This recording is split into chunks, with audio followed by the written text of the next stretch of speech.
Hello there, this is Welsh ASMR 82. Hey, how you doing? This is an ASMR channel for football related videos or soccer to my American subscribers. Hello. So we're going to look at the Premier League results. I'm going to look at all the scorers, and at the end we'll look at the current table after match day 10. Let's start off with Friday night's match then. This was between Brentford being at home against high-flying Brighton, who have had a change in manager. We know that Brentford have had a couple of tricky games really, not good results. However, they managed to win at home. Brighton started well under the new manager, Cherby, but I'm starting to feel like they're going to drop down. They're probably going to drop down the table anyway, wouldn't they? Even with Graham Potter in charge, but they've lost a couple now and they've started to drop points where they weren't before. So Ivan Toney scored the first goal and then the second from a penalty. Other than that, there were just some yellow cards.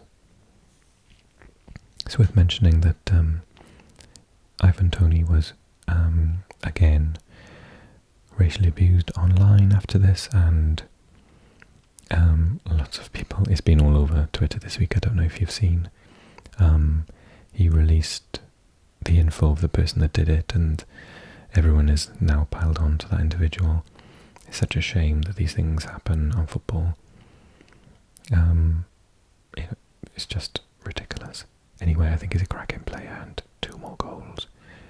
Maybe he's booking his place on the plane to Qatar with the England national team.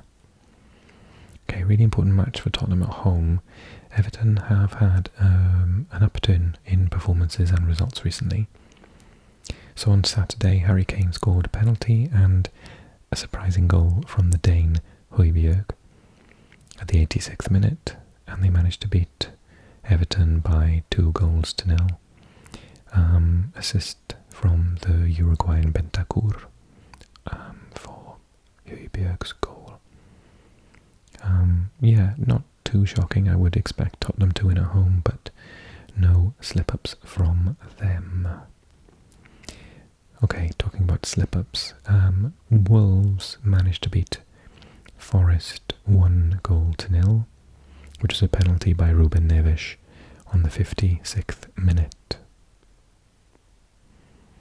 However, the frustrating thing for Nottingham Forest was that they missed a penalty in the dying embers of the match. Let's see if I can find it in the minute-by-minute results. So there's a VAR decision penalty, Nottingham Forest. The Welshman Brennan Johnson, unfortunately, had it saved by the goalkeeper. Their goalkeeper's really good, right? Was it Sa? Yeah, Jose Sa is a really good goalkeeper. Disappointing for Nottingham Forest after they managed to get a draw in their previous match. Another draw would have just been, drip, drop, adding 1 point here, 1 point there to move away from the bottom of the table, but it wasn't to be on the day. Okay, next up, a very intriguing match between Bournemouth and Fulham. Bournemouth took the lead with Solanke, then Issa Diop equalised, Jefferson Lerma scored, and then Mitrovic, who's back from injury, scored a penalty on the 52nd minute. Assists by Andreas Pereira, and for a really improved Bournemouth side, Philip Billing and Dominic Solanke. So Solanke had a good game with a goal and an assist. Fulham, they can get results. They're not getting massive results, but they can just get one out of nowhere, really. I think is really good for them. And let's look at Bournemouth's team. I wish they would play Kiefer Moore a little bit more selfishly, but yeah, they're doing fine. Leicester will be a little bit unhappy about this result after they beat Nottingham Forest. Was that Matchday 8? Convincingly, then lost in Matchday 9. So Matchday 10 they would have liked to have got back on track. But a frustrating 0-0 draw at home against a pretty solid Crystal Palace side under Patrick Vieira meant that they couldn't pick up many more points. I hear it was a good game for the Welshman Danny Ward. Other than that, no goals involved. Let's have a look at Crystal Palace. One of my favourite players for Crystal Palace is Eze. He played the whole match. Zaha came off in the 77th minute. Who for? Mateta, I don't know him. So yeah, just a unfortunate 0-0. Doesn't really help either, but doesn't harm either. So that was Saturday's roundup, and on Sunday, the big one. I watched this live on the television. What a match. Just insane. It had everything. It was complete end to end. Those players will be, excuse my French, knackered today because they didn't stop running for 95 minutes. Insane. So after a goal was ruled by VAR to have had Erling Haaland foul someone in the build-up. Who did he foul? Off the top of my head, I want to say no, it was Fabinho.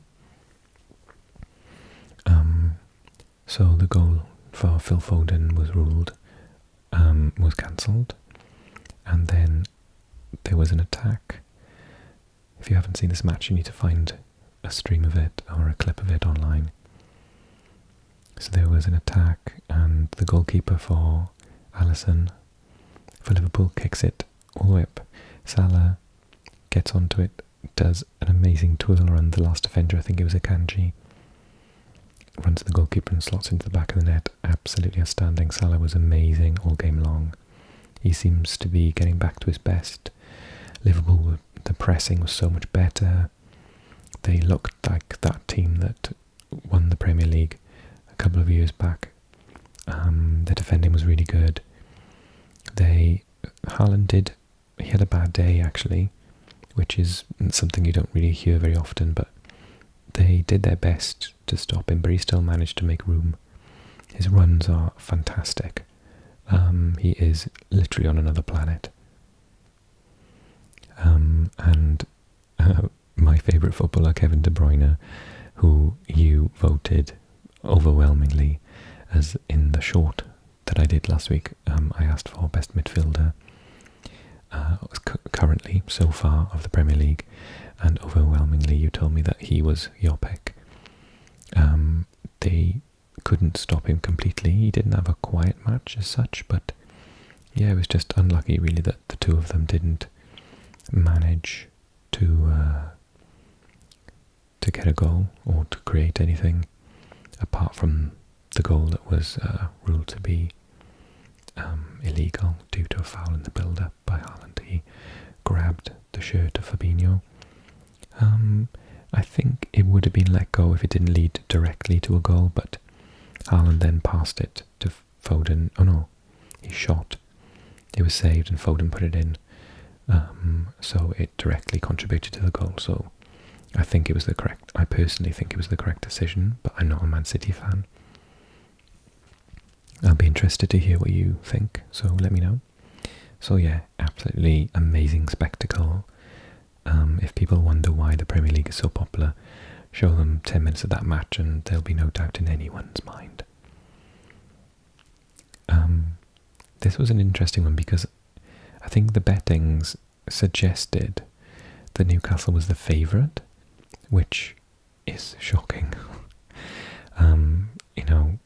Throughout the history of the Premier League, no one is the favourite going to Man United Stadium, but let alone Newcastle. They did really well to get a 0-0 draw. I think they'll be pleased. Let me just see the stats. They didn't have much possession by the looks of it, but then, Man United only had 2 shots on target, as did Newcastle. So it looks like a fair 0-0 draw, to be honest. Casemiro getting a yellow card. I wonder if he'll be as invisible in the Premier League as he was in La Liga. So many times he just got away with terrible tackles. I wonder whether the referees in this division will catch him out. So 0-0 helps Newcastle a little bit in building a case for being top 6. And then a very, very improved Chelsea capitalised on an Aston Villa side that just can't score goals at the moment. Lots of people saying that Coutinho he's not created a single goal this season. Did he even play? No. Is he on the bench? Came on the 73rd minute, so he's lost his place in the team as well. This is a player, don't forget, that Liverpool sold to Barcelona for 110 million. So he's just having a bad time at the moment. Chelsea capitalised. Who scored, in fact? Mason Mount. A couple of you suggested that I should have added him to the options on the best midfielder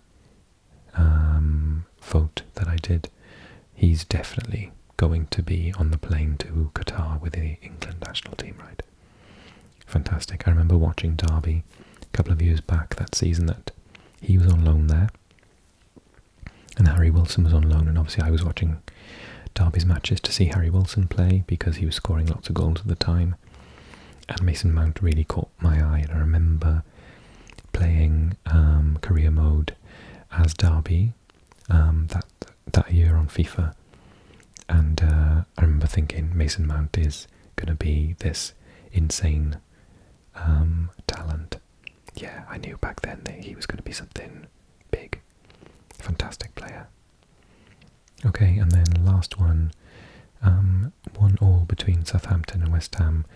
Again, lots of draws this weekend. None of them really help any of the teams. Perrault scored for the home team, and Declan Rice actually scored for the away team. Rare goal from him. West Ham have had a lot of games due to midweek matches in Europe. So who played up front? Oh, they had their best three. They had Scamacca, Paqueta and Bowen. So they'll be frustrated they didn't get the win there. Let's have a look then. This means more than likely that... Oh, sorry, I missed Arsenal. Sorry. Very worth talking about because... Number 1, Arsenal win again. Leeds lost at home, unfortunately for them. Saka scored again. And with the third thing is they didn't lose points, which means that this is going to have a massive effect on the table because Man City lost. So Arsenal, so excited for Arsenal this season. Can they keep it up? Or are they going to blow it in February like the classic Arsenals of the last 15 years have done? I hope not. Come on, Arsenal. Okay, table. Arsenal top now by 4 points. Man City were the last unbeaten team in the Premier League. Arsenal, if you remember, lost that match at Old Trafford to Man United. So everyone's at least lost one match now. 4 points behind Arsenal are Man City. Tottenham are on the same number of points, so that sort of slow and steady that their manager has been introducing with them is just keeping them in the title race, to be honest with you. Chelsea have jumped up since Graham Potter took over, now in 4th place with 19 points. Man United in 5th with 16 points, and Newcastle in 6th with 15 points, 1 loss only. Incredible. Okay, next, the plummeting Brighton with 14 points in 7th. Liverpool in 8th, 13 points. Brentford with 13 points in 9th. Bournemouth still in the top 10 with 13. Fulham 11th, 12 points. West Ham continuing to climb, 12th with 11 points. Crystal Palace at 13th with 10. Everton 14th with 10. Leeds now dropping down a bit further into this relegation battle. 15th with 9 points.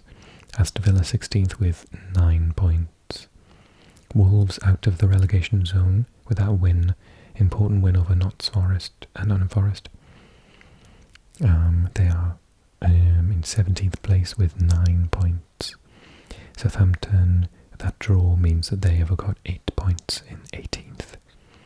Leicester 5 points, 19th, and Nottingham Forest 5 points, 20th. So, that's your table for this week. I hope you continue to enjoy these videos, and drop a comment if you've got anything to say about the performances or results this week. And I'll see you the same time next week. Oh, actually there's midweek games this week. Oh, are you going to be really lucky? Am I going to do 2 videos in the same week? We'll see. Okay, anyway, take care everyone. Hope you're well, and see you again soon. Thanks for all the support.